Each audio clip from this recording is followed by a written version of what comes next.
Hello. Somebody's really happy to be back in the garden. When the plants were not here, he was sad. Like, he would just look at me worried.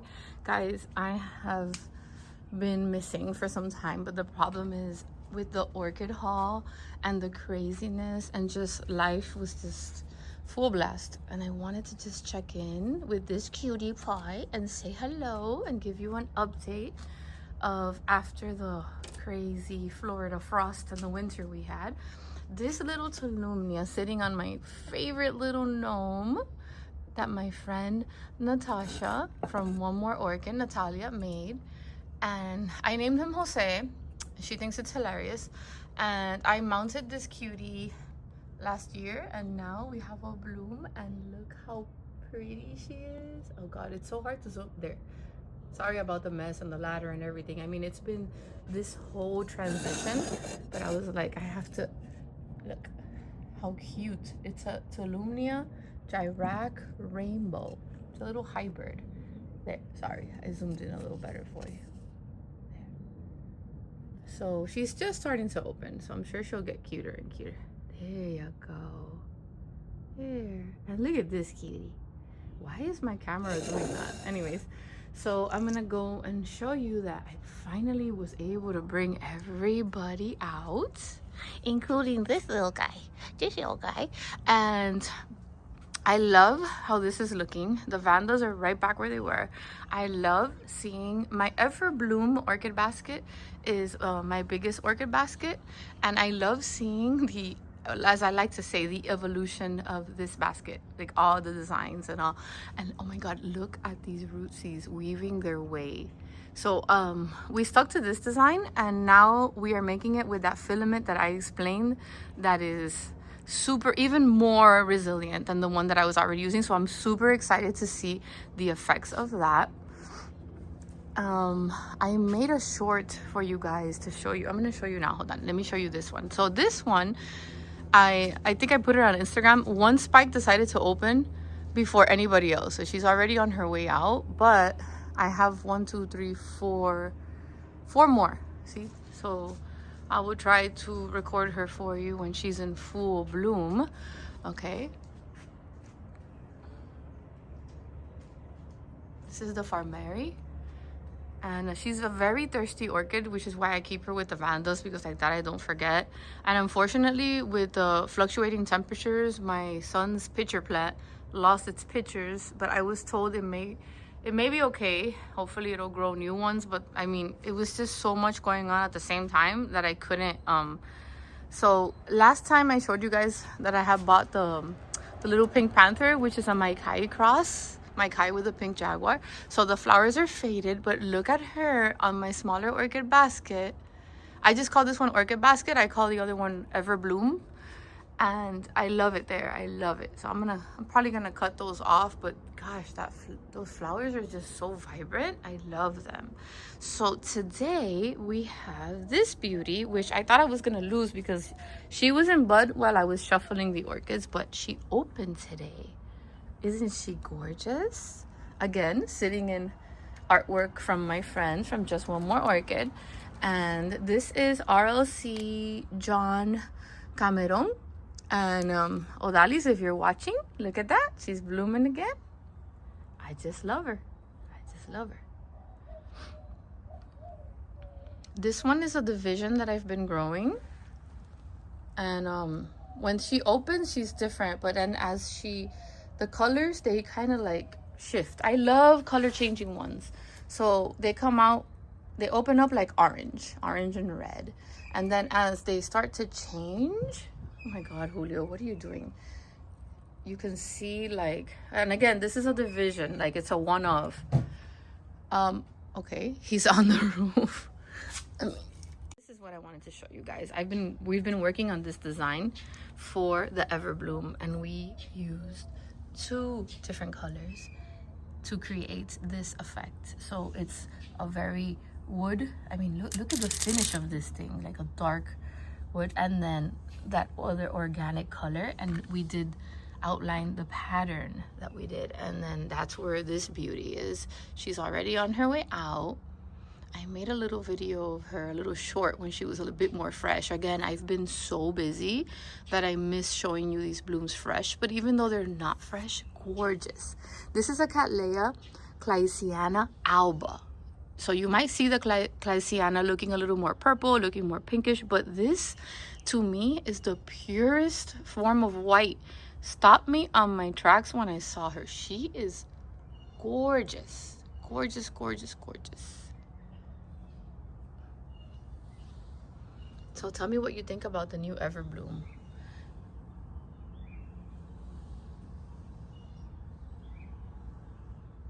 Another one that bloomed during the shuffle,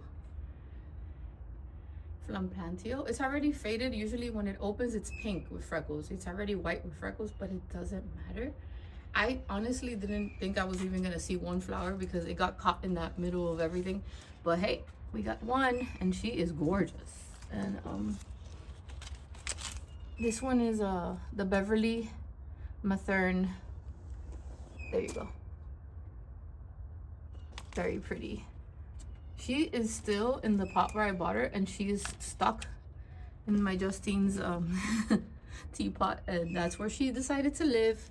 Another one that opened during the shuffle was my Undulata alba. My Laelia. Look at this. This I have grown in lava rock. It's a division as well, and this is the first time I get it to bloom. Again, they opened inside the house, so you're not catching the blooms fresh.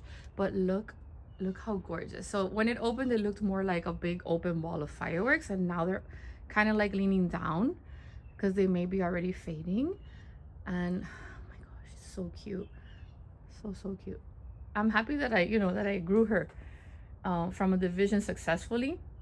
I have new growths, and that I'm seeing her blooming now. It makes me so happy. These are kind of tricky, to record, but I mean, you've seen these when you go to Palmer's. Those of you that go to Palmer's when they're blooming in the spring, and they get huge and they love the sun. So 1 year they had the divisions available, and I bought a small division of it, and a year later it grew very big. I mean, as you can see, it's not such a small pot. I would say like a 5-inch, and lava. And look at this beauty. I just love this view right here. This view is very nice. So these orchids, these plants were not covered. They went through all of the codes. So I just want to give a shout out to these troopers. Everybody's doing fine there, but again, it takes a few weeks to see the damage. This one showed the damage instantly, and I actually moved her. I don't think I left her in that spot. I moved her to where I wrapped everything in plastic where they still got cold. So I don't know if she's gonna make it, so I'm not stressing over that. I moved her. This one, I have moved. All of this went inside my garage, you guys. All of this was inside of my garage. These guys stayed on the plant and are like, what happened? We don't know. The fruits were fine, and this is my inventory with the stone pots and and I have this one. Oh my god, she's pyloric. She's starting to open. So she was in bud when she was in the garage, and I had some things spiking up, and they're still spiking up. I mean, they got a little stressed here and there, maybe a yellow leaf, but nothing compared to if I would have left them outside. My sun vandas were covered. I threw a plastic over them. The whole time they were covered, they look exactly the same. They really, to me, I don't see anything having gone wrong there. These were also covered. My little cacti, it's a little bit unruly back here. But you guys can understand that now is when I'm gonna be able to get out and work on my garden. This one was fine to me. See, so if you remember the video that I talked about orchid winter care, had this wrapped all the way to the top, so I literally got 0 rain, and they didn't get that like wind chill. They still got cold, but I just want to tell you that these are troopers, you guys, because they were out here. I have no space. At least I tried my best, and I think that what I did was effective, because I still have this Laelia spike going strong. This one kind of hurt. I was like, oh my god, I hope I don't lose her, because she's gorgeous, going strong. Maybe I'll have a few leaves drop here and there, but everything in general, if you take a look at these leaves, because there's a lot of hardy cattleyas out here that I knew would be fine with the cold according to my research. So guys, I mean, the one, of course, the dendrobium is very mad right now. See, she's losing the leaf, and the one up there, this one now is on her way out. Can you believe that? The one that I brought from San Miami, and she's already comfy in one of my Everbloom baskets. Yeah, like, it was scary, but these over here I brought in because these fowls would have not stood a chance. All the Hoyas toughed it out and they are fine, you guys. Like, they're alive. They're not even, look at that, they're not. Again, I'm sorry, it's unruly back here.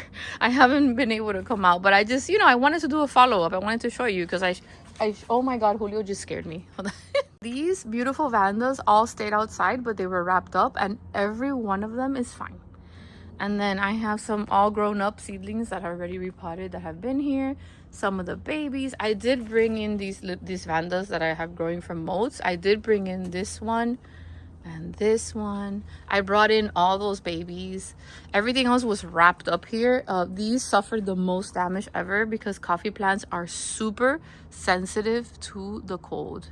It breaks my heart, but you know what, in the winter they always get like this, but this is the worst I've ever seen them. So what we're gonna do is just trim them back as much as we can and let them grow. They will grow again. I completely forgot to bring this one in, and I thought she was gonna die. I don't know if she's gonna die on me now. Hopefully she won't. Everything that's on this tree pretty much stayed on this tree. Hey buddy, Juli, what did you see that? The acrobat. Julio, what are you up to, huh? Holy. So this got all wrapped up too. I took in the smaller vandas and the bulbophyllums because they had no chance of surviving cold. They really don't do it. So that's pretty much everybody is. These are still here from the shuffle because since I wrapped this up, I brought in as many as I could. I have propped these aroids here. Oh my gosh, I need to. They're so happy. I even have a little elbow. Look, a completely solid white leaf. Oh my goodness, I have a lot of work to do, you guys. And here we have a casualty. Rest in peace. What can we do, right?